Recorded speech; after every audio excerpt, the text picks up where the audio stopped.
আমার কাছে বিভিন্ন ধরনের আইডি পাবেন, ডিস্ট্রিবিউটার আইডি পাবেন, যেমন পেনের বাইরে লিপে, প্যান কার্ডের আমার নিজস্ব ওয়েবসাইট aruti.in।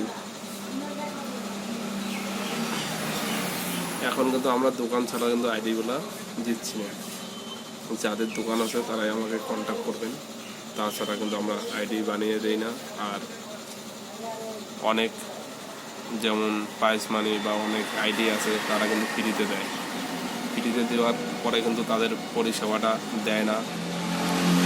ডিস্ট্রিবিউটার রিটেলার দেয় কিন্তু ঠিকমতো তাদেরকে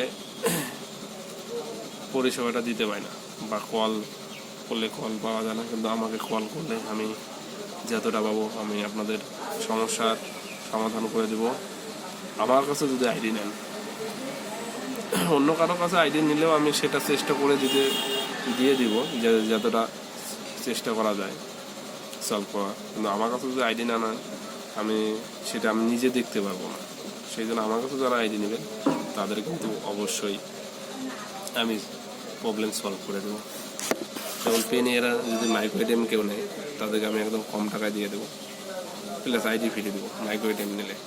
আর খালি অনলি আইডির জন্য আমরা অ্যাকচুয়ালি করে এখন বর্তমান খালি আইডি দিচ্ছি না, তাও যে আইডির কস্ট হয় একটা মিনিমাম 500 থেকে 600 টাকা, এর নিচে কিন্তু আইডি আমরা দেই না, সেটা একটা কোম্পানির রুলস। আর মাইক্রো এটিএম নিলে সেটা আমরা ফ্রিতে করে দিই, যে মাইক্রো এটিএমের যে দামটা সেটা। তা আমার কাছে যোগাযোগ করতে পারেন, আমার কাছে সমস্ত ধরনের আইডি পাবেন, প্যান কার্ডের হোক, ফ্লাইট টিকিট, রেল টিকিট, বিভিন্ন কিছু। এইগুলা যে আইডিগুলা লাগে, এই আইডি ছাড়া আপনারা কাজ করতে পারবেন। যেমন প্যান কার্ড করতে গেলে কিন্তু আপনার আইডি লাগবেই, সেটা আপনি একদম কমিশনও পাবেন। ইপিএসে কাজ করলে সেটার একটা কমিশন আছে। আপনি 2 হুইলার বা 4 হুইলার ইন্স্যুরেন্সও করতে পারবেন। এখন মার্কেটে ইপিএস কিন্তু অনেকটাই কমে গেছে ব্যবসা। কিসের জন্য? অনেক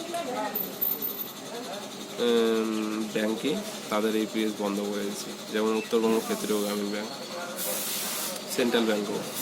সেই জন্য আপনার যে কাস্টমার ছিল তাদেরকে প্যান কার্ড অবশ্যই করিয়ে দেন, তাদেরকে বলুন যে তারা যাতে এটিএমটা অ্যাপ্লাই করে নিয়ে নেয়।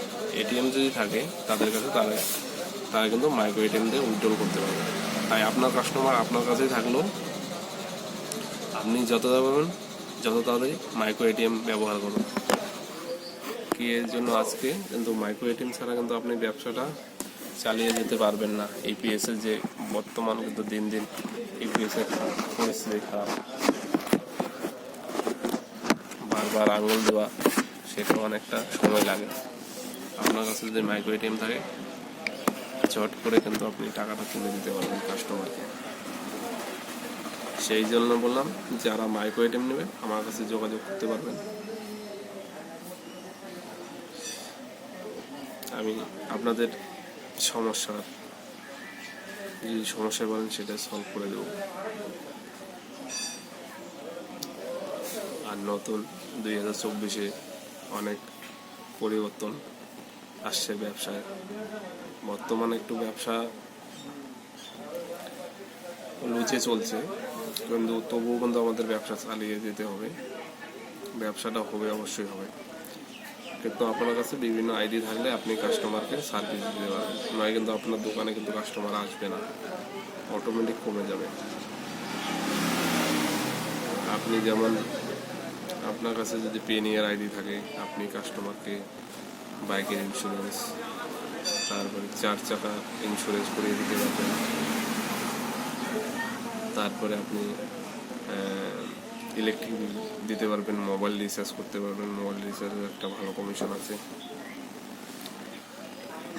মাইক্রো এটিএম থাকলে এটিএমের মাধ্যমে টাকা তুলে দিতে পারবেন, বিভিন্ন কিছু করতে পারবেন। যারা আমার মতো একটা ছোটো দোকান করেন, যারা বা অনলাইনে কাজ করেন, তাদের কিন্তু এইসব আইডি অবশ্যই লাগবে। প্যান কার্ডেরও আইডি পেয়ে যাবেন আমার কাছে।